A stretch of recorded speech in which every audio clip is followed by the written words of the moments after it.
actually the addict himself. He will be saying, I'm fine, I'm okay. It's everybody else who is sick, it's not me. So really the family has to come out. The family has to seek help. And there's something people think like the addict has to agree for treatment to work. It's not true. If you take this person and you seek help for them and they start getting professional help, there are very many ways of treatment, depending on the level of addiction it is. One of the main ways you start, of course, is by doing detoxification, which is now treating the withdrawal symptoms. You remove those high levels of the drug from the system. And this is better done in a specialized unit because, as Dr. has clearly said, it can kill.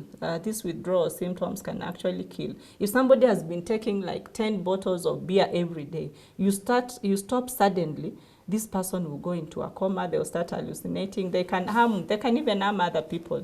When they are seeing things, they're hallucinating, they can just pick a knife and become violent. Yeah, become violent, or they harm themselves. Most alcoholics actually kill themselves out of this. So they need to start by first getting wind of the drugs gradually.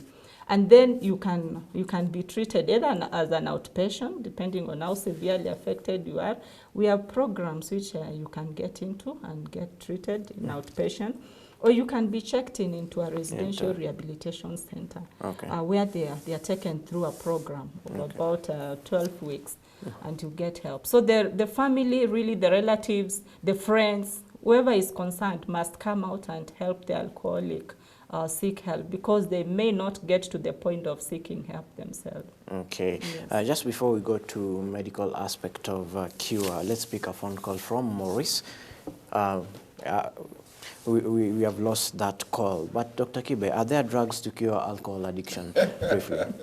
Pharmacological drugs to cure alcoholism. Creating emphasis, pharmacological drugs. Are there any? Dr. Yes, Kibe? there have been, and pharmacology textbooks are replete with them. Many doctors try, of course, antidepressants. The most famous one is called disulfiram, or antabuse, and it has been in the market for many, many years. However, we don't just prescribe it, because like Catherine says, this antabuse, by the way, one has to initially want to change. He or she must have realized his problem and started the process of self-treatment before we give the antabuse. Why? What happens in the body? When somebody takes something that is alcoholic, there is a process we call biotransformation. The chemistry of the alcohol, the ethanol, that chemistry changes through various steps. Initially, it becomes something that we call an aldehyde. Acetaldehyde, we call it, for those who are chemistry savvy. We say it has become acetaldehyde. Acetaldehyde, by the way, itself is poisonous.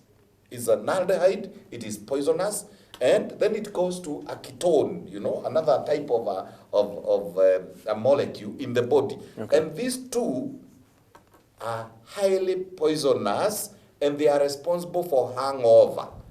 When your body cannot transform the acetaldehyde to carbon dioxide and water, then it accumulates, the acetaldehyde accumulates, and you have that splitting headache, and you also have the thirst, because alcohol is diuretic, and you also feel like, you need to kutoa hiyo lock, kutoa lock. So what is happening is, when we give you antabuse, this drug, it stops the process of acetaldehyde to carbon dioxide and water. Okay. Acetaldehyde accumulates in the body, and when you smell, let alone drink, if you pass in front of a bar where people are drinking, you start vomiting, you diarrhea, you get worse headaches, you get hallucinations, and then... Dr. Kibe, we're running out of time, but let's take, before we come to a solution that you can put in place, let's answer quickly this question from Steve. And question goes to you, Dr. Kibe. How can you relate alcohol to hypertension? And What are the treatment methods, briefly, Dr. Kibe? Before? Yes, of course. Like we said, alcohol, the first few drinks will make the heart beat faster.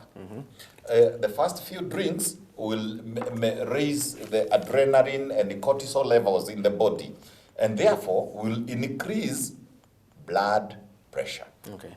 Now, as the person becomes more and more drunk, there is depression of the central nervous system. We say these are sedative, hypnotic. It depresses systems, the blood vessels included and the heart included. So it's possible to shift from hypertension down to hypotension, where the blood pressure is so low that it's not beating, and the person can go into a coma and eventually even die. And before we wind up, is there a way out of alcoholism? Yes, there is. Alcoholism, as it is, it's a disease which is not curable, but it's manageable. You can manage and you can live with it. So the best thing is actually for the person who is not addicted, is just do not start. Do not get experimenting, because you don't know how deep you're going to sink. Or how your body is going to or respond how to your it. body is going to respond. So as a society, we need to limit avenues of people, especially young people, experimenting with drugs. So we should not start storing alcohol, especially, or cigarettes or other drugs, bangi, in our houses. We should not take our children to the bars, because young parents nowadays, it's fashionable to go with your child to your local pub, and as you take your beer, they're taking their soda. They're going to graduate to the beer eventually. And then as parents, also parenting has to come in. Okay, We yes. really have to be there for our children. Okay. We really have to get into their lives, Get so involved, that, more get involved. involved, so that we can realize the signs we are talking about. If your child is not performing well, if your child is reclusive, if Okay. your child is secretive, you need to find out what really is happening. So we should never lose touch with our own children, because if we do, then something else fills the void, Okay, and you Catherine. never know, that could easily be drugs. This is a debate that cannot come to an end in 45 looks like. minutes. Yes. But from this, we appreciate your feedback. For the people who have come forward, we'll be responding back to some of issues that you've raised up. I believe this particular episode was of great importance into your life. So the next time you are thinking of taking that bottle of beer, think twice. My name is George Oraro. See you tomorrow. This has been Doctors on Call.